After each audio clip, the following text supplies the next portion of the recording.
Mabuti na lang. Sinunod ko ang payo ng aking mga magulang na huwag ako masyado mag-iinom ng kape dahil masama sa aking kutis. Di sana hindi ganito ang aking kutis. Kutis porcelana!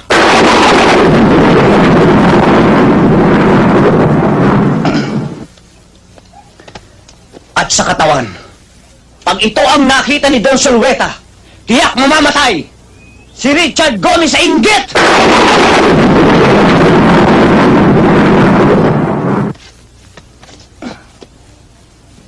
At kapag naka-profile, anong sinabi ni Gabi Concepcion? Kaya please lang, huwag kang masyado magdidikit sa babae at baka mapikot ka. Dahil sa totoo lang, ikaw ang pinakamagandang lalaki sa balat ng lupa. Hayop ka talaga! Ang ganda mong lalaki!